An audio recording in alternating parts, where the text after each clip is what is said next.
Welcome to the Everyday Royalty Podcast, where our guests share how they are learning to live in the world, but not of the world. Join us as we seek first the kingdom of God and His righteousness and learn how all these things are added to us as well. Here's your host, licensed professional clinical counselor and faith and focus coach, Carrie Kitchen. I'm thrilled to introduce to you today's guest, Dr. Karl Lehman. Dr. Lehman is a board-certified psychiatrist with 25 years and more than 40,000 hours of clinical experience. He has worked tenaciously throughout his career to integrate his personal Christian faith with medical science, modern mental health care, and his rigorous scientific training. And he has especially worked to integrate faith-based emotional healing with insights provided by psychological and neurological research. In addition to observations from his clinical work and extensive ongoing study of a wide range of research literature, Dr. Lehman is also deeply committed to his own growth and healing. He is constantly learning through the application of emotional healing principles and tools in his personal journey. In this conversation, Dr. Lehman shares a bit about his journey as he began starting to look for a way to help his patients get unstuck, but found a way that not only did that, but helped him find healing as well. In this journey, he developed the Immanual Approach to prayer, which is an approach to help establish and deepen a real, lasting, interactive, and intimate connection with Jesus Christ. It was a true joy to have a conversation with Dr. Lehman, and I trust that you are going to love it just as much as I did. If you haven't already, be sure to rate and review this podcast so others can hear these conversations too. Enjoy. Hello, and welcome to the show, Dr. Karl. Amen. Glad to be here. I have been so looking forward to talking to you. I came across parts of your story, maybe close to a year ago at this point, and I am so excited to hear more and share more of it with our listeners. So I just want to start by inviting you to share some of your story leading into what God has you doing now. Yeah, so I'm a psychiatrist, Christian psychiatrist, and all through my pre-med, medical school, residency, I was very actively integrating my faith, prayer for healing with brain science, psychology, psychotherapy. So when I started my practice, right from the beginning, I was sort of combining therapy with prayer for healing. Good heart. And I'm all through medical school, have been reading. I don't know if you're familiar with people like Francis McNutt or John and Agnes Sanford, or Agnes Sanford, John and Paula Sanford, different people. 1950s, 60s, 70s, from the 1950s onward, there have been a number of different people who kind of pioneered the idea that God knows about psychological trauma, God knows about how that system works, and God can heal painful memories. That can be one part of helping people to thrive and removing the ways in which old painful experiences can still affect us and cause trouble. So I've been reading that all through my medical training. And started my practice, like I said, including sort of therapy and prayer together. And initially, I was just a beginner, and I didn't get any, like in medical school and residency, nobody was teaching me how to do that. I mean, I was having to figure that out on my own. So I was a bit green, didn't have a lot of troubleshooting skills, and I would see occasionally. A person would be in a traumatic memory and they would experience the presence of Jesus and get really dramatic, beautiful healing. Like I read it, like from the books. It's like, oh my gosh, that's like I just read in the books. But that was about 5%. It was glorious when it happened, but it was small. It was a small amount of the time. And part of what that means is 95% of the time, I've got, patients, at least for me, I can't take care of somebody. I mean, they're a human being. They're in my office and they're in great pain. If they're in my office, they tend to be pretty pain. They're in a lot of pain. They're not in my office if they're not miserable. So 95% of the time, I'm working with people that are in a lot of pain, and I'm seeing real dramatic healing and transformation, about 1 out of 20. And my other tools, the medication would help people cope. My other therapy tools would help people cope. But mostly people are in a lot of pain, coping and not getting real transformation. So that's painful. I mean, to spend 95% of your time with people you really care about who are in pain and they're not getting real transformation, breakthrough healing. So that's a lot of motivation. Being in pain most of the time, all day, every day is very motivating. So I constantly was looking for new resources. Learned about, I don't know if people have heard about EMDR, eye movement desensitization and reprocessing. It's a secular tool that uses neurological principles to help sort of facilitate healing for psychological trauma. And I saw, and I combined that with prayer. So I would use the EMDR together with prayer for healing. And with that, it went from, maybe 5% to 20, 30, 40%, which was, 30, 40% is way better than 5%. Right. But it's still 2/3 of the time, people I care about are still in a lot of pain and they're coping and not getting a real transformation. So that's still a lot of pain on my side, as far as like, wow, this is hard to be with people every day and feel like I'm just helping them to limp along. Hard. So learn about Theophostic. That might be something people have heard of as well. Another tool, another approach for healing psychological trauma. And results went up a notch with that as well. That was some other really good principles, better trouble, or at each step I learned more troubleshooting tools. I got more faith. When I learned about Theophostic, I actually started getting my own healing, and that was a good benefit. Just a general recommendation. That's a good idea for anybody in ministry. Get your own healing as well. I noticed that as I got my own healing, my discernment improved, my faith improved, my emotional capacity improved. Every aspect of my ability to facilitate improved as I got my own healing. I learned more troubleshooting tools, and with Theophostic and EMDR and healing prayer all together, I was getting, it might be 70, 75%, which is a whole lot better than 5% or 40%. But that means that still every week I've got people that are still in a lot of pain and working hard and not getting real transformative breakthrough healing for key trauma. And so that was, well, there a lot of satisfaction there. I mean, that's every single week I saw people with really profound healing. I mean, I saw people experience the presence of God and get real life-changing healing every week. But I also every week had people that we were working and it wasn't moving forward. So I was still, as things kind of plateaued at 75%, they kept going up and up and up, that was all encouraging. And they kind of leveled off. And I realized there was a cohort of people in my practice that, there were people that I had like a session every week for a year. We're talking 50 sessions of troubleshooting. Everything we could think of: bitterness, persistent sin, demonic interference, guardian blocking lies, blocking fear, dissociation, is everything I had ever heard about, and things that we hadn't heard about and thought up for ourselves. And we had tried everything we could think of.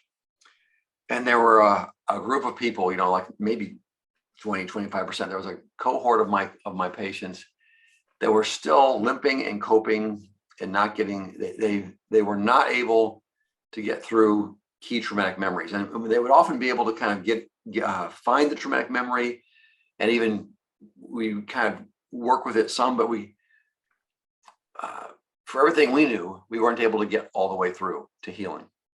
So there was one week, and there was one day where I had worked with several of these people, and I'm in the middle of a session, and I'm just like, okay, Jesus, I know you can heal. I know you can heal this. I know you want to heal it. We cannot figure out how to do that. We cannot figure out what's in the way. We cannot figure out how to cooperate with your healing work here. Can you please help me? Can you please help us? And immediately, this was one of the clearest experiences I've ever had of feeling like, whoa, that thought, like I asked for help and a clear thought came from not my brain. It felt, all of my experiences of God's presence tend to be subtle, but this was on my personal scale of experience. This was toward the top 5 in my life of like, whoa, I think that was from the Lord. A very clear thought that was, okay, take a break, like sort of shift the priority from like trying to focus all our energy and our attention on getting into these traumatic memories and how do we help the person get through them, shift the focus on help the person experience the living, tangible, interactive presence of Jesus and just spend time with him. That's the first priority. And healing the traumatic memories, we'll kind of wait for his guidance on that. But shift the first priority to help the person perceive and connect with Jesus and just spend time with Jesus. So it's like, okay.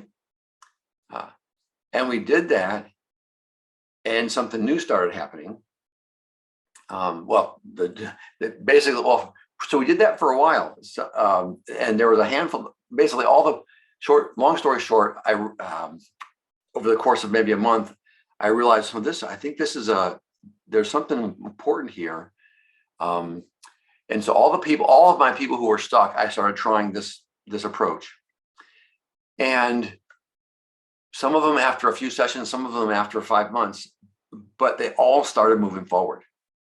And part of the picture there is at that same time, I don't know if people are familiar with Dr. Wilder, Jim Wilder, Life Model Works. He does a lot of work with brain science and healing prayer and maturity and how to help people and families and communities thrive. But he and I were talking on the phone every week, trying to work on a joint project. And I had been going to a lot of his seminars and teaching conferences. And I've been learning from Dr. Wilder about what we call capacity. And that's, in the physical world, you kind of know about, we all intuitively know this. If you have a bridge designed for people, like, you're on a nature trail, and there's a little wooden bridge over a little stream, and you right away realize, okay, 5 or 10 people could walk across that bridge. But if you put a train on that bridge, it's going to without having to have an engineering degree, you can look at a little wooden bridge and realize that's got the capacity to carry 10 people, but it's not going to carry a train. And you're right. If you put a train on that bridge, bam, it's going to just collapse into the ravine. Same thing. If you have a bucket, it has a finite volume. If you put a gallon in a gallon bucket, you fill it up. If you put 3 gallons in a gallon bucket, it goes onto the floor. Same way with electrical circuits. We all know about that. That if you put the vacuum cleaner and the blender, if you turn on 3 or 4 high in large engine appliances at the same time, your fuse blows and you got to go to the basement or your breaker. Nowadays they've got breakers. That electrical circuits also have like a limited capacity. If you put too much on an electrical circuit, hopefully if you're in a new house in the first world, your breaker blows. If you're not, your wires just get hot, and if you keep going, they turn red and they eventually burn your house down. So same way with your brain, mind, spirit system has a limited amount of capacity. And to be able to heal a traumatic memory, you've got to be able to connect with it and stay connected. A necessary part of processing is you actually have to be connected with the memory as you process it for healing. And if you don't have enough capacity, you either can't connect up front, you just can look at the memory from a distance, but you can't connect with it, or halfway through you disconnect. And that's what I've been seeing with all of my people who have been stuck. That's what I've been seeing. And the pieces kind of came together. I said, I think these people all have capacity problems. And if you have a capacity problem, no other troubleshooting is going to fix it. If the person simply doesn't have the capacity to stay connected, you can work on persistent sin, you can work on sin, you can work on choice, you can do any deliverance prayer you want to, you can troubleshoot, no other troubleshooting is going to fix the problem if you don't have enough capacity to stay connected. That kind of made sense. I realized, I think that's the common denominator for all my people who are stuck. And one of the best possible things you can do to help capacity is, one, spend time with Jesus. Just spending time with Jesus will kind of build your capacity over time.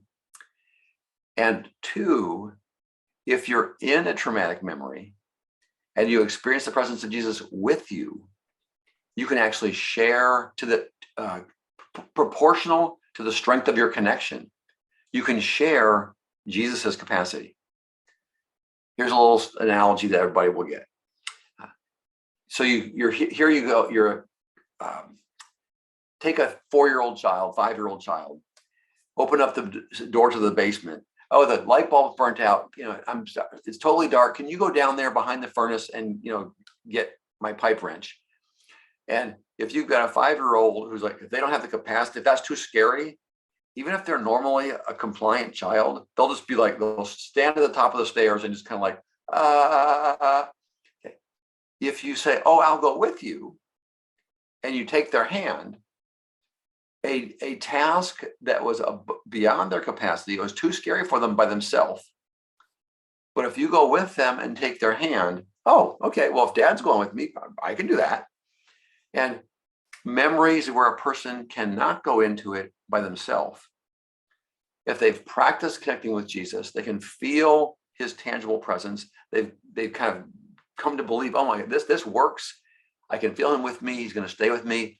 If they actually feel him going with them, all of a sudden there's a whole bunch of memories where people don't have capacity, that the balance tips, the equation shifts, and all of a sudden you're going forward. So that idea of shifting the focus of my work to, the first priority was help the person perceive Jesus, have a connection with Jesus, experience Jesus's living, tangible, interactive connection. That was the first sort of seed. That was the beginning of what I call the Immanual approach. The idea to make that be the foundation, the beginning, the start, the core, the foundation of everything I do. That was the beginning of the story. That was the sort of the first seed of the process. And then over the next couple of years, Dr. Wilder and I worked together to develop kind of the rest of the story there. And eventually I realized, it's wonderful for these people who have capacity problems, but guess what? If you can use this for everybody.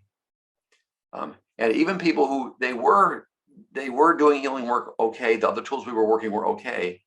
But if you start each session by helping them connect with Jesus, and they experience the presence of Jesus right at the beginning, and they can feel the living, tangible, interactive presence of Jesus beside them and with them through the whole process, guess what?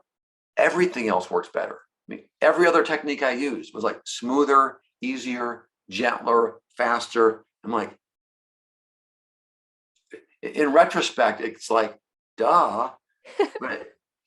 But part of the picture, it had never occurred to me that you could help a person connect with Jesus before you got into the traumatic memory. I mean, the models I'd seen from Agnes Sanford, Francis McNutt, and everybody else I'd ever read for my whole life is you find the traumatic memory, the facilitator, the prayer minister.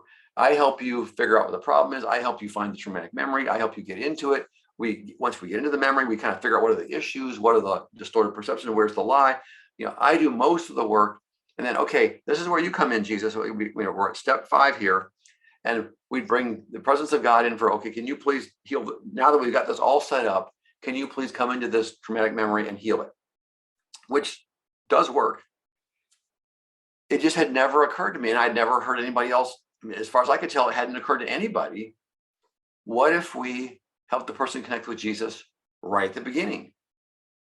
And part of what other pieces that help the light bulb go on for Dr. Wilder and I, that as far as we can tell, the light bulb had never gone on for anybody else, was applied brain science. One of the pieces of applied brain science is we have a part of our brains, which I call our relational circuits. There's a part of our brains that God designed to sort of be the hardware for relationships. I mean, God has created us to be relational beings. He wants us to be in relationship with each other and with himself. That's kind of a big deal. I mean, I think that's hugely biblical. Everywhere in the Bible is relationship, one another, with each other, and also to know and be in relationship with God. I have a medical degree, not a theological degree, but just having been a believer all my life and, read through the Bible cover to cover, I don't know how many times, just as a layperson, I think that's a pretty simple, or that's not one of the complicated, debatable points in the Bible. Like, relationship is important.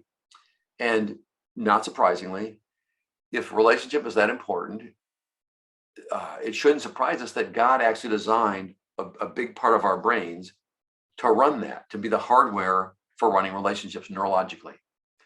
Well, If those relational circuits are offline, everything relational works badly. I mean, that's like if you get overwhelmed, if you get triggered in certain ways, like the higher functioning parts of your brain, including your relational circuits, sort of go offline, and you sort of regress to, people call fight or flight. People call, your reptile brain. You kind of go, you go into just survive, take care of yourself. You're in survival mode. And you can still run from a bear. You can still fight if you're in combat. You can still look for food if you're hungry. But as far as any kind of relationship stuff, it doesn't work well if you're in your reptile fight or flight survival brain and your relational circuits are off. So everything relational works well if your relational circuits are on, poorly if they're off. That's one piece of brain science. Well, so another interesting piece of brain science, the way your brain's wired is if you're feeling appreciation, it brings your relational circuits on. In fact, as far as we can tell, it's impossible to feel appreciation and have your relational circuits off at the same time. If you're feeling appreciation, your relational circuits are off. So if you have a person with their relational circuits off and you deliberately coach them, close your eyes, kind of go inside, picture yourself inside, pick a really special positive memory. There I am on Christmas morning when I'm 8 years old, and I got a bow and arrow I've been asking for years, or here I am at my graduation or my wedding day or whatever. Picture yourself inside a really strong positive memory, and take 5 minutes to think about and describe the parts of the memory that you appreciate the most. Just describe the details until it's really, that helps you connect to picture it and describe the details vividly, helps you to really connect to the positive memory. And as you do that, the experience inside the memory, the appreciation in the memory, and thinking about the memory, that'll all generate appreciation. And if you do that, you can very predictably turn your relational circuits on. If somebody comes into my office, I don't care how stressed out, how upset, I don't care where you're at when you come in. If I help you really get inside a positive memory and coach you to talk about the details until you can feel it, you will connect to the memory, feel appreciation, and turn your relational circuits on. So one thought is, well, if we're understanding this all correctly, that should be a place where a person would have an easy time connecting with God. Because as far as we can tell, the relational circuits for people also moderate our relationship with God. So I thought, okay, what if we start with a positive memory, appreciation, turn the person's relational circuits on, and we invite God to be with them in a positive memory. And Jim and I both, we were like, well, can you do that? We just never heard of that. We never heard anybody talk about that. It never occurred to us. Everybody, no, you go into the bad memory. Once you're in the middle of the bad memory, you ask God to come and heal it, which that's a good idea. But it had never occurred to us, well, can you do that with a positive memory? I don't know. Let's try it. So we did. And it's like, what do you know? Who knew? So in a traumatic memory, one of my experiences was that it's easier to see the light in the darkness. So there's people who have subtle experiences, and you have the positive memory thing, and they're like, I'm not sure, since maybe I kind of sense Jesus' presence, but maybe it's my imagination. Okay, for people who have subtle experiences, if you're in a traumatic memory and all of a sudden you sense the presence of Jesus, you can feel the trauma, you can feel things shift. It's easier to see light in the darkness. So there's a way in which, in my experience, it was easier to spot Jesus if I was in the middle of a bad place. But in general, we found that for a lot of people, they actually connected with Jesus easier in the positive memory. Not only does it, yes, it actually works, but many people experienced that it was actually easier. So well, that's interesting.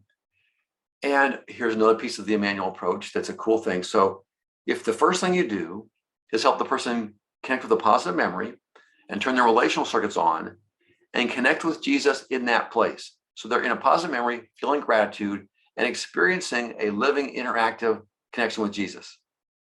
So for one, that's a real gentle, safe, easy on-ramp for people who are kind of scared about the whole emotional healing thing. Real gentle, easy on-ramp. And it's also a safety net. Because if you get into trouble anywhere, especially since there's way more trauma in the world than there are mental health professionals. I mean, like right now, Ukraine, I mean, in the last month, they've created 20 million new people with post-traumatic stress disorder. Like, if we wait for mental health professionals trained for healing and psychological trauma, most of the people in the world who've got trauma are never going to get care. To even get close to meeting the need. And then that's big dramatic trauma on television. All the rest of us have smaller trauma. There's, if I have time, I can talk about how that works. But what I've become completely convinced there's small T trauma. There's big T trauma, which is when a bomb falls on your house, it kills half your friends. That's big T trauma. Everybody can spot that. But there can be small painful experiences that if you're a child especially, and you don't process it successfully, you can have little traumas that are kind of more subtle, but still cause trouble for actually, I think, everybody. So all of us have small T trauma. Tens of millions of people have big T trauma. If we don't get an army of millions of lay people, we're not going to come close to caring for that need. So if you're going to have millions of lay people trying to help people heal trauma, what do they do if they get in there? And the average layperson, they don't have mental health training, and they come to a weekend seminar or something. One of the things that leaders of churches or in ministries, they're aware of, what about you get into a complicated big trauma and you don't know what to do? And that's an accurate concern, and it happens. And you have, I've actually been there. I've been in ministry settings before I knew about Immanuel, and we'd have kind of healing ministry prayer times and invite people, think of a painful memory and invite Jesus. And some people would get wonderful results. But on a regular basis, people would get stuck. There'd be some people who would get stuck in a bad memory. And in that setting, without a one-on-one troubleshooter with training, they get stuck there, and it would be a really bad experience. Medium bad, it was miserable, or really bad, they got stuck inside there, they got re-traumatized, they end up in the emergency room. I only did that once myself with something I was in charge of, because that was like a steep learning curve. I was like, whoa, that's bad, don't do that again. But I was present for many ministry situations where that was the model. And of course, at the end of the prayer time, they would have people come up on stage and testify for healing. But then they would come to me and say, hey, Dr. Karl, we got somebody curled up behind the door in a fetal position, kind of rocking back and forth, whimpering. Can you please come and fix it? And that's a serious concern. Not just for, I want to bring this ministry into your church, and the pastor thinks, hey, I don't want to get the 3 a.m. phone call that one of my parishioners is in the emergency room. And the lay people who you're asking for to be volunteers, they don't want to be the person who's in the prayer ministry session and, I helped my friend get into a really traumatic memory, but she got stuck, and I've used all the tools I knew about. Now what do we do? So in those situations, all you got to do is take the person back to the positive memory, appreciation, and connection with Jesus that you just practiced and refreshed at the beginning of the prayer session. So a lay person can use this technique.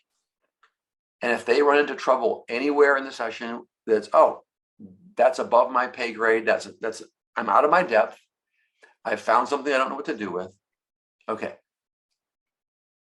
Time out. Just get the plane back on the ground. And you might be disappointed that you didn't heal the memory, but you end the prayer time and the person's back at a positive memory, feeling appreciation, connected to Jesus. Their plane is back on the ground, and they're a little disappointed, but most people can handle that. You're not going to the emergency room. You're not sitting with them for a couple hours as they sob and whimper, and you're kind of thinking, oh my gosh, the whole time you're wondering, should I call for more help? I mean, that's a miserable experience. And most people, they do that once and they don't come back. So right. That's a piece of it provides a safety net. It's a real gentle startup. And here's another huge benefit. If the first thing you do is help the person get a positive memory and connect with Jesus, Jesus will then be in the driver's seat for the whole session. What do we want to do? What do you want to do with the session, Jesus?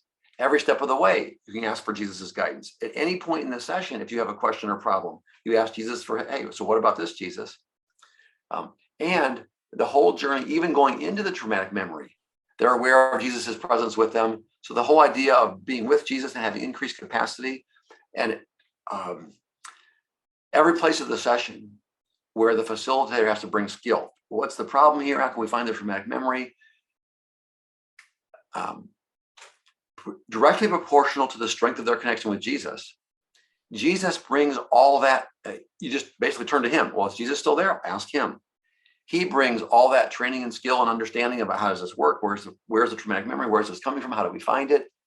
And the more of the hard jobs you can hand to Jesus, the more easily lay volunteers can use this tool. So as that's coming together, we're like, for people who can get a good connection with Jesus, I can teach you in a weekend how to use basic Immanual Approach tools, where mostly I say, okay, well, Carrie, is Jesus still there? Yeah. Okay, well, focus on him, ask him for guidance and help, and tell me what happens.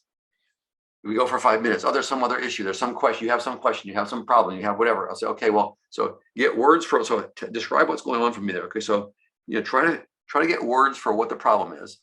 Okay, good. So is Jesus still there? Great. So focus on Jesus and take that directly to him. Ask him for guidance and help, and tell me what happens. And like I said, in retrospect, I mean, Dr. Wilder and I, when we put all this together, and we're like, it just seems so obvious. It's just like, why didn't somebody think of this 1,000 years ago? I mean, the idea that Jesus can heal, we've been doing that. And there's even, I mean, if you go back in literature, you can find, and I found an account from like France in the Dark Ages, 800, AD, some monastery, in rural France. And if you read the account, the person went into a traumatic memory, Jesus showed up and healed it. Great. But the brain science tools of how can we systematically, deliberately help that happen on a regular basis, to have it happen once in a while, sort of accidentally. I mean, that's wonderful. It's better than nothing.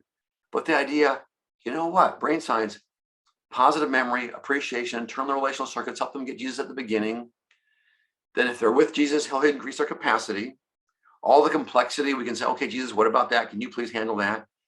The layperson facilitator, they don't have to know about all the processing tasks in your brain. All they have to know about is, okay, well, is Jesus still there? Well, I'm not sure what's going on.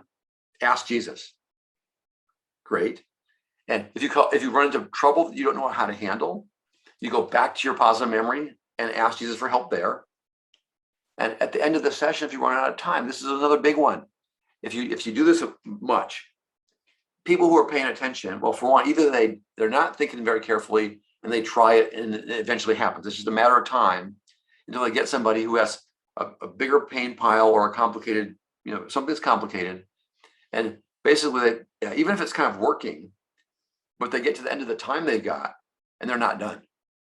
Whether it's a therapist or a prayer minister, you've got an appointment. There's somebody else in your waiting room. Here it is, it's 3:00, and somebody else, you agreed to see them at 3:00. You're out of time, or any other, your children are coming home from school, or fill in the blank. You're working with somebody and they're not done and you're out of time. That's another one that's like, oh my goodness, that happens a couple of times. And you're like, hey, you know what? I think I'm going to let somebody else do this. Especially if you're a lay person and mental health professionals have other tools they've been trained in about how to handle that situation, what to do if you're out of time and a person's still feeling bad, how to use relaxation tools, whatever. But the average lay volunteer that we need hundreds of millions of, that's an unpleasant experience. To be, here's somebody I care about. They're in a traumatic memory. We're working at it and we're running out of time and they're still in a horrible place. Same safety net. You look at your watch. Hey, we're about 10 minutes from the end. We can come back here, but for this time, I want to get your plane back on the ground. So we're going to change gears, and I'm not minimizing the importance of this place. We're going to come back to this place, but for right now, I want to change gears so we get your plane back on the ground, so that when 3:00 comes, I have to see my next person. You have to go home and take care of your kids. I want your plane to be back on the ground when we get done at 3:00. And you take them back to their positive memory, appreciation, reconnect with Jesus, And you get to 3:00 and they're like, okay, well, I'm disappointed we didn't get all done today, but they're back at an okay place. They can go home and take care of their kid, and you can see your next patient. Another big safety net piece. So those are, and I'll throw in one more brain science piece. The brain science, relational circuits, the safety net piece is huge. Having the capacity with Jesus, that's great. Another one, if we just sort of, well, some people have known this intuitively about it's important to kind of describe what's happening. But if you know the brain science, well, the reason, as far as I know, I'm the most intense about this point is because I think I understand the brain science the best. And the short summary there is our brains are designed to work best in community, which is another just like, that's a whole, I mean, I can give a whole hour-long presentation on all the ways our brains are designed to work best in community. But one of the ways is that there's often subtle content in your internal awareness.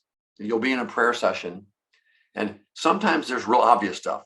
A big important memory will come forward, and you'll immediately feel the emotions, and you can figure out, wow, this is important right away. Okay, those are easy.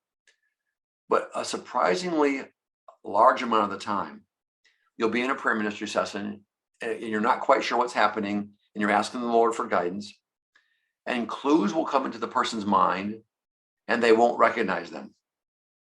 Or even they'll kind of perceive the Lord's presence, but it'll be subtle. There'll be some way in which the Lord will be manifesting, and they're expecting something big and dramatic, and they kind of don't recognize the subtle thing is, oh, Jesus is there. It's just subtle. And there are parts of your brain, the front on the right and the left, where those are the places in your brain that help you, one, feel that something's important, and two, recognize, so how does this fit into my story? Like, how is this relevant to me? This image, this memory that's coming forward, what's the point? Does it feel important? And what's the point? Where does it fit in? And if a particular image or thought that comes into your awareness doesn't go through those parts of your brain, you ask God for guidance, and a big clue comes forward and it's sitting right in front of your face, and you can't feel that it's important, and you don't recognize how it fits in, and you say, it's not working, nothing's happening, which actually I've done this as the recipient. And having written the chapter on this and knowing the brain science, even as it was happening, I'm telling my prayer partner, it's really not working. And he says, hey, Karl, you wrote the chapter, do your own thing. Like, well, there's just something has come forward, but it's not important. It's just a distraction. He goes, yeah, you have a whole part of your chapter about that. Humor me, describe it anyway. And there was an image that had come forward, and it was the weirdest thing. Before I described it to my prayer partner, I could not recognize what it meant, or feel that it was important. And within 30 seconds of starting to describe it, I'm like, oh my goodness, that's a memory. It fits in. It's important. I'm feeling emotions. I'm like, the simple process of noticing whatever's coming into your awareness, getting words for it, and describing it out loud to another person, regardless of whether or not it makes sense or feels important. That little tool took me 1 minute to summarize. It takes a while to learn to practice as a recipient, and as a facilitator, you can learn the skill of kind of coaching a person to do that.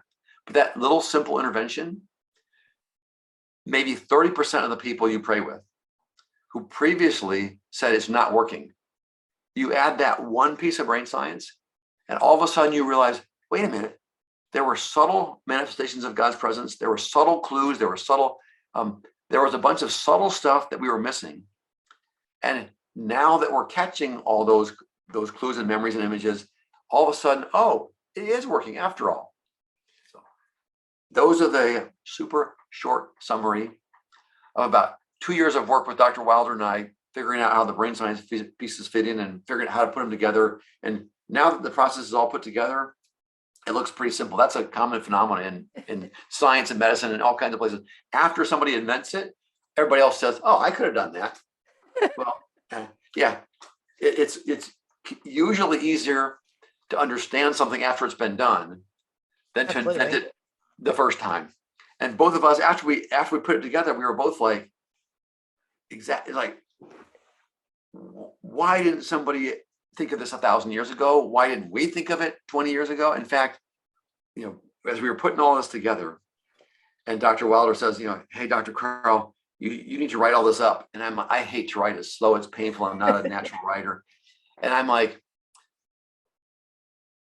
I don't know why we haven't found it sooner, but this is so simple and so obvious, and it works. It is so easy to test it. Once you have these thoughts and put them together and you try it, it's like it works. So I thought, there's got to be 1,000 other people who've already discovered this. We just need to find them. Surely they're there. Somebody else has already written this book. I just need to find it, and then I can just tell people to go read it. That'll be way easier than me writing it. We spent a year. Well, mostly I spent a year, because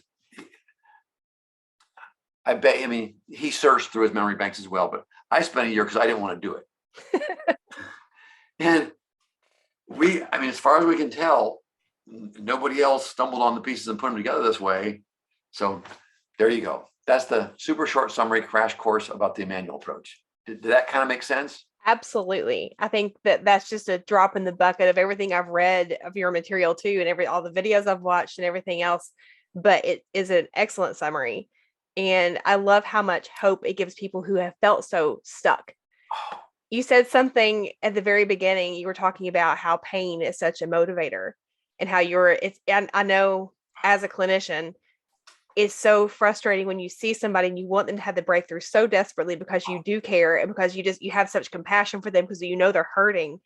So this is like when I first started hearing about your work and what you have been learning and how it's been working for others and getting people unstuck, I was just mind blown, because I think God has given us all those answers. Even the fact that you were talking about how you were seeking, that's always the beginning. When we start seeking, when we recognize there is a pain point, and we start seeking him more deeply, and we say, okay, God, lead me to it. And it wasn't until we actually take it to him and say, okay, I'm going to step back and let you step in here.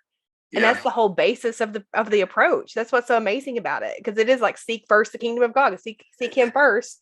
He'll take care of the rest. That's another one. This is another one. There have been 100 places as I've been developing this, and now it's been 20 years since the first seeds kind of dropped in my lap. So as I've been developing it and using it for 20 years now, there have been so many places where I'm thinking, oh my goodness, right, that's totally biblical. Like you just said, like, seek ye first the kingdom. The whole idea of, let's start with Jesus. Jesus will be not just sort of vague theory, but helping the person actually perceive his tangible, living, interactive presence. Help them actually establish an interactive back and forth relationship connection with the living, tangible presence of Jesus. That's the beginning. That's the foundation. That's the center. That's the most important part of the whole thing.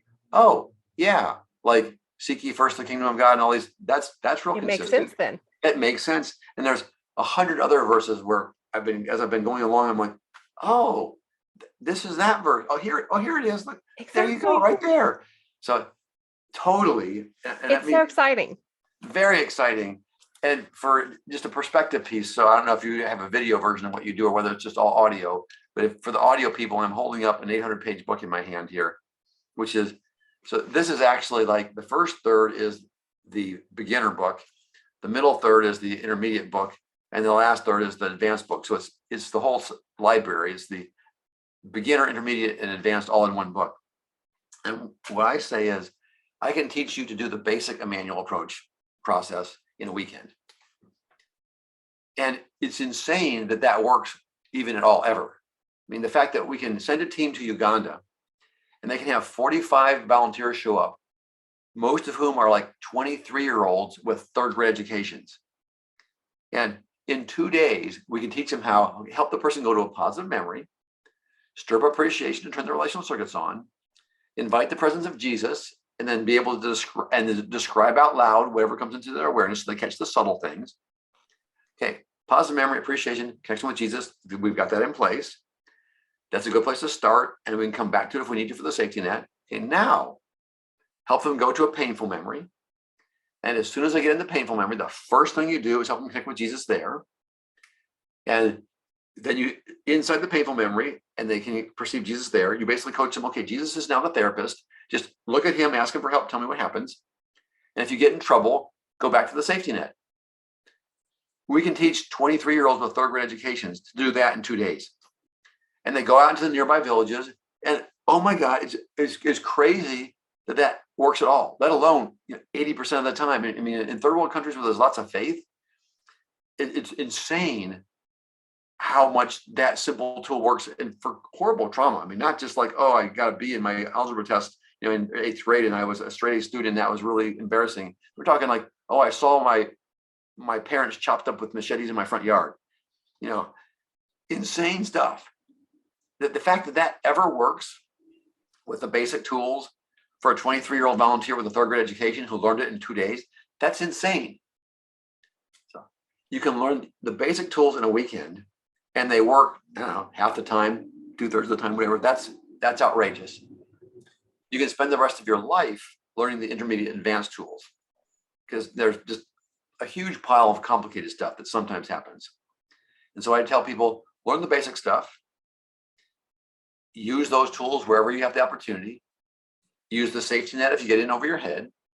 And then for all the people that God calls to more, especially mental health professionals, I'm always encouraging, hey, mental health professionals, part of your job is to learn the intermediate advanced tools. And what I found is all over the place. If lay people, if they know that they have backup, if they have the safety net, so, okay, if I get in over my head, I can take them, I can get their plane back on the ground, and then I can go talk to Carrie, and she knows more of the intermediate advanced tools. So I can do the basic, I'll pick all the low hanging fruit. And if I have something I can't handle, I've got somebody who can kind of back me up. And if they have a mental health professional or somebody in ministry with more training, you can have 20 or 30 lay people picking all the low hanging fruit for free for one person who has deeper knowledge and will back them up. Now, that plan, we actually have a chance of making a dent. Absolutely. So that's the sort of the first dump of the basic stuff. There's so many more questions that I have that we could dive into, because you've just pointed out how much more there is to this. But I think that for the purposes of this conversation, I first of all want those listening to hear that there is hope.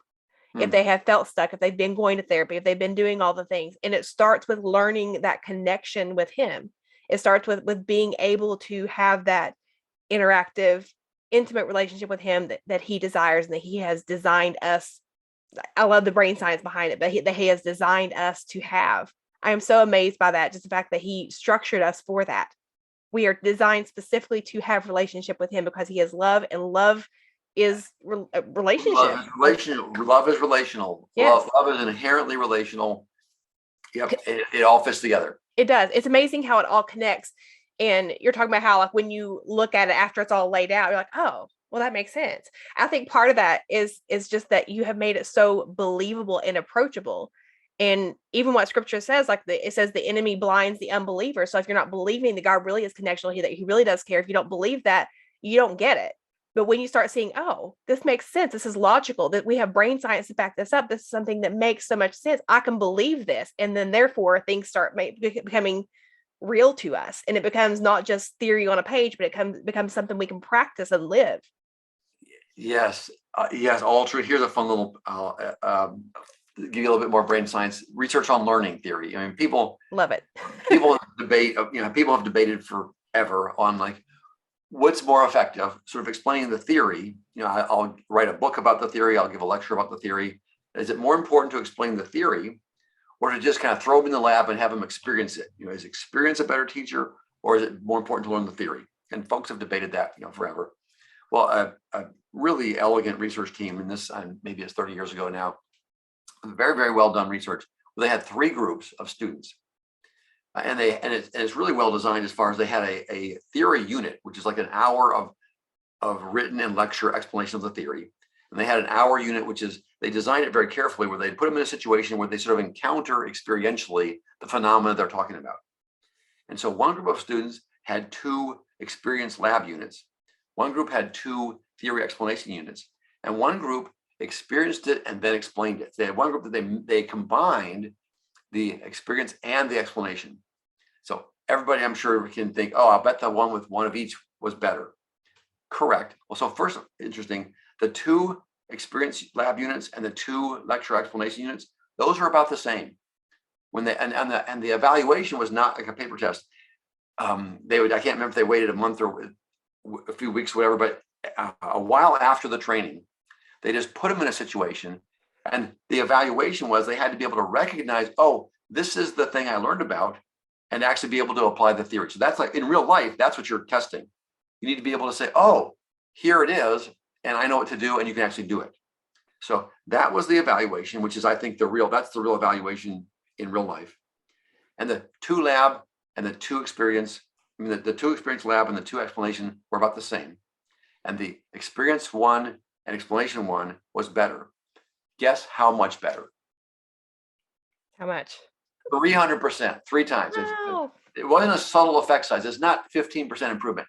It's 3 times, 300% better. Oh, and guess what? The right hemisphere is kind of experiential. The left hemisphere is kind of language, explanation, theory. And the biggest neurological pathway in your body is the pathway between your right and left hemisphere. So God totally designed your brain to do experiential learning lab and to understand the theory and put them together. That's how your brain works. And if you do it that way, it works 300% better. Amazing. So again, like you say, to have the brain science and the theory to actually explain what we're doing, when you can experience it and understand it theoretically, when you have both of those together, it's 3 times as powerful, and you can feel it. That's incredible. It never ceases to amaze me how God's design is so intricate, and how he gave us every bit of the tools we need, everything that we need. And when we always seek him first, we always go to him first and say, okay, God, I don't have the answers here, so I'm going to trust that you do. And that's the whole basis of all of it. It's just that's in a nutshell what we're doing, what we're talking about in this, because that applies to everything in life. And I've talked about that concept so many times on the podcast, just talking about how when we take it to God first, when we stop trying to be Lord of our lives and let him be Lord of our lives, and actually go to him to be the counselor, to be the king, to be all that we need, the solution for every struggle, things work better. He's faithful. He Everything does it works better. So here I'll springboard off of that and throw in another. This is one of my life passions. So I think all of us have at least small t trauma. I mentioned that earlier. I'm convinced of that. And I have 2 books out, Smarter Yourself and the Big Lion book. They both talk about that. My website talks about that. So if you're not convinced about that one, you can get out Smarter Yourself, and there's 3 chapters over 50 pages. I think there's a pretty strong. I'm pretty sure I'm right about that one. That we all have small t trauma. It's surprisingly easy to get, especially when you're a child. My experience also is that the enemy spends a lot of time. If I were the enemy, this is totally what I would do. Find every possible way to use unresolved trauma to interfere with the person's ability to connect with the Lord and hear the Lord's guidance. And that it's kind of the way your brain works. If you've got unresolved trauma in your biological brain, in your mind, in your spirit, if you've got unresolved trauma in your mind, brain, spirit, in your brain, mind, spirit system, it gums up the works. It turns your relational circuits off. It interferes with your discernment. It disrupts the way the system is supposed to work in 100 ways. And it makes it harder to perceive the Lord, and it makes it harder to hear the Lord. So that thing you just talk about, how if we seek the Lord and put the Lord first and go to the Lord for whenever we have problems, to the extent that you've got a bunch of junk in the way, that wonderful plan will work partially. The more you get that junk out of the way, the more old junk, old garbage, old trauma, old interference, distorted perception, the more you clean that out, the more easily you'll connect with the Lord, the stronger your connection will be, and the more accurately you'll be able to hear God's guidance. So to me, that's a really good argument that we should all sort of make it a lifestyle, learn these tools, pay attention to your triggers, and kind of every one of us should be on a healing journey where we're thinking, okay, Lord, anytime we stumble over another splinter, another piece of old pain, let's get it. Because to the extent that you've got all that stuff out of the way, and you can perceive the Lord, connect with the Lord, and hear the Lord, then that plan about turning to God for everything, that works better and better and better as you get the junk out of the way. Does that make sense? Absolutely. It makes sense. It makes perfect sense. That's yeah. Yes. So anyway, anything else you want to try to squeeze in with what we've got left? Well, I want to ask you to pray for those who are listening Oh, yes. as they are learning about this concept and learning about what you're talking about. I just want to ask you to pray for them. Right. And should we do that right now as far as what we got left, or is there? That would be great. If you want to go ahead and pray, and then afterwards, I want to have you share more information about where they can find. Oh, yes. Yeah. Yes. Good. Oh, so Lord Jesus, Father God, thank you. Thank you for your goodness. Thank you for the amazing, wonderful, good news truth that you are with us. You have been with us. You are with us. You abide with us. That crazy thing you said about, I will abide with you always, and the Father and I will come and make our home in your heart. Like, that's actually true, and it's insane, and it's crazy, amazing good news. So Lord, as I ask, we release with our prayers your intention, your desire that every single person, every single one of your children would become more and more aware of that wonderful truth, that we would all be able to perceive your presence more often, more clearly, more constantly, that we'd be able to perceive the truth that you abide with us, that we would be able to remove the hindrances between our hearts and you, that we'd be more and more aware of your living, tangible, wonderful, interactive, life-giving friendship presence, walking beside us, abiding with us all day, everywhere. Lord, we ask for that, and we release that with our prayers. And Lord, help people to learn these particular tools. As far as I can tell, they're pretty good tools. Help people to learn them and use them with skill and anointing and discernment. And if there's I'm sure there's more stuff. Help us keep learning, and help us cooperate with the way you created us, to be able to release the full measure of your blessings, to release the full measure of your intentions for us, to fulfill our potential, to be able to perceive you and connect with you, and hear your voice and your guidance. In your name, we thank you for all these things. Amen. Amen. Thank you so much for that. And if you would share with our listeners where they can find more information about you and the Immanuel Approach, that would be fantastic. Yes. So one easy big one is we have a website, Immanual Approach, all one word. And on the website, Immanuel is spelled with an I. But my wife was sharp enough to think, let's get all the variations. So Immanuel, Immanuel, Immanual Approach, all one word, .com, .org, .net. But the easiest one is Immanuel Approach with an I, all one word, .com. So that's website, and it's got all kinds of resources. It's got 1,000 pages of free download essays. There's links to so the website is it's got piles of stuff on there. And it's got a store page that links to any of our material that's for sale. You can find it there. And there's piles of stuff that's for free. So from that website, we got a great big book all about the Immanuel Approach. Then there's another book that's sort of about the whole idea of where does trauma come from, what's triggering, what's implicit memory, what are relational circuits. So all the foundational theory is outsmarting yourself. And then the book that's called The Immanuel Approach. Guess what? It's about the Immanuel Approach. And it's all about the Immanuel Approach. So website, 2 books are big there. There's a bunch of videos. Also on YouTube, if you put Karl Lehman spelled correctly with a K on YouTube, and if you put Karl Lehman, MD, Immanuel Approach, the first 50 hits will be me and the Immanuel Approach. So Karl Lehman or the Immanuel Approach are both on YouTube or Google. You'll get piles of stuff. And then there's this is like, I spent 2,500 hours over the last 2 years, basically putting a condensed version of my basic training seminar onto a set of DVDs. So for each piece, that thing about explanation and lab. So each piece of the Immanuel Approach, I explain the theory, and then Charlotte and I demonstrate it. And then there's exercise handouts so you can actually practice it. And the ideal is to get a little study group where you watch the teaching segment, explain the theory. And then for that thing about lab, the way your right hemisphere wants to learn is show me how to do it and then let me practice. So we explain it to the left hemisphere so you don't understand the theory. Then we show you how to do it. And then you can break up into little groups and use the exercise handouts and practice it. So that's like how to do the positive memory appreciation, how to invite Jesus and perceive his presence, how to do the thing about describing the subtle things, and then the safety net, basic troubleshooting. Each of those pieces, we describe the theory, demonstrate it, and then you can break up into little 2s and 3s and practice it with the exercise handouts. So that, from the website, you can find that. And that's huge resource that it's been 20 years in coming, and I spent the last 2 years specifically working on it. So you guys are bonus. I mean, until 2 months ago, it's like, well, read the book and wait for a seminar, which only happens once a year, and you have to go to Arizona or something.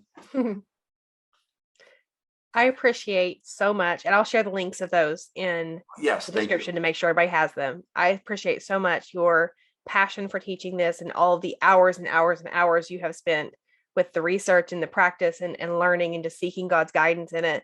Just know that you are extremely appreciated, because this is setting people free. And I am so thrilled to be able to share your message with those who are listening too. Well, thank you, Carrie, for helping with that. I mean, as you can probably tell, the passion of my heart is that everybody in the world, I mean, a little bit of a high bar to shoot for, but I wish every single person in the world could learn to use these basic tools to experience the living, tangible, interactive presence of Jesus. It's an incredible mission, and I want to support that however I can. Yeah. So thank you for doing this podcast. That's one part of God's plan to help more people discover these tools that are fantastic and end up actually interacting with the living friendship, tangible presence of Jesus. When we really understand who he is to us, and that he really means what he says, and that he really wants that deep connection with us, because that's who he created us to be, because he created us in his image. It's such a powerful, amazing, freeing, healing thing to understand. And that's so exciting. So I don't know if do you have 2 minutes for me to tell a fun story? Absolutely. And whether or not I'll fit on the podcast. I have as long as you have. So however long you want to take, feel free. Yes. So here's a crazy story. So just back up a second. You know, what I talked about mostly was Immanual Approach for healing trauma, which is fantastic. But this is actually another part of the journey, was once we discovered, hey, well, we can use these tools to help the person connect. The first thing we do is connect you to Jesus. And then I said, okay, Jesus, what do you want to do today? And the first time I tried that, I was thinking, okay, like, what trauma you want to work on and how do you want to work on it? And actually, maybe for the first 5 or 10 or 8 or whatever, that's what he did. But then once in a while, the person would be like, oh, Jesus wants to do something else. And I'd be like, what? Is that allowed? Just kind of like, is it allowed? Can you do that to like start the session with Jesus? I mean, does it work to connect with Jesus in a positive memory? I don't know. Let's try it. Well, that was, well, I guess we could do something besides just healing trauma. I mean, all right. And we discovered, well, sometimes Jesus wants to like do spiritual direction. Sometimes he wants to just build capacity. So like the bigger Immanuel approach to life, using Immanuel approach to heal trauma is one part of it. But you use those first tools to connect with Jesus. You can just spend time hanging out with him just to enjoy being with him. Like, who knew? But that's another one. Oh, right. That's totally hugely crazy biblical. And I mean, and wise people for 2,000 years. I mean, if you look through the literature in the old Catholic Church, and people all over have been discovering, oh yeah, you can just spend time being with Jesus. That's a wonderful blessing. Well, me being a psychiatrist focused on trauma, hadn't really figured that one out yet. But you can just spend time with Jesus. Wow, that's cool. You can like do intercession. If you have a concern on your heart, you establish a connection with Jesus and then just talk to him directly about, wow, it just burns my heart that there's people in Ukraine being bombed, and the poor Russian soldiers who are told they're going to go to do a parade. They're going to go do a military exercise. They're supposed to go like do a parade ground exercise. And they get there like, oh my gosh, we're bombing civilians. This is horrible. You establish a connection with Jesus and then talk to him directly about, this is on my heart. Can you please heal this? Which is a really profound way to do intercession. If there's a question you're wondering about, you establish a connection with Jesus and then ask him about, hey, can you help me, give me discernment about where to emphasize my energy in my practice or in my ministry. And you do the thing where you've got a connection with Jesus and you describe the subtle clues out loud to your prayer partner. You can use it for discernment, for addressing an issue, for intercession, for just spending time with Jesus. Oh, and you can also work on healing trauma. So that's cool. Well, it also turns out to be a really cool evangelistic tool. And I'm thinking about ways I'm working with InterVarsity right now to try to think of, are there ways we can do this on college campus, and we're pondering options for how that will work. But the way I stumbled onto that is I had, now pretty much 100% of people who come to me are like Christians who want the Immanuel approach. And the line is so long that I don't even have a waiting list anymore. But when I first started doing it, I still had some unbelievers in my practice. And I mean, they called me because I'm a psychiatrist and they're in horrible pain. They've got panic disorder or depression, whatever. They're miserable. They're thinking about killing themselves because their life is so horrible. And they're just basically like, hey, you're a board certified psychiatrist. Please make my pain go away. And I would say to them, hey, well, this is, well, usually I ask initial questions. I get an idea of where they're coming from or whatever, and discern and discover, okay, well, they're not believers. They're an agnostic. They're atheists. They're not Christian. Say, well, from what you've said, you don't actually have a personal faith. You don't believe in God. But the tool that I found that works the best is actually a faith-based tool. And I would propose that we would just try that first, because for the people it works for, it's particularly gentle and easy and effective.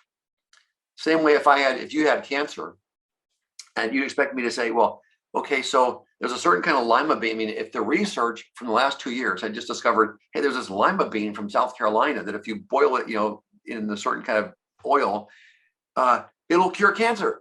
And even though that sounds weird, if I knew about that research and I didn't tell you, I would be incompetent. And if I knew about that research, you'd expect me to tell you, right? So I just like, hey, I know this is atypical. And from what you said, you don't actually believe in God, but the tool I've actually found to be most effective for the people who are willing to try it is a faith-based tool. Would you be willing to talk about that? And they'd say, oh, hey, Dr. Lehman, I'm going to put a bullet in my head if this doesn't work. So I'll try anything. So, okay, well, here's exactly what I want to do. Just describe the process, positive memory. And so we'll do the positive memory and we'll strip appreciation till your relational circuits are on. And then here's the prayer that I would offer to you.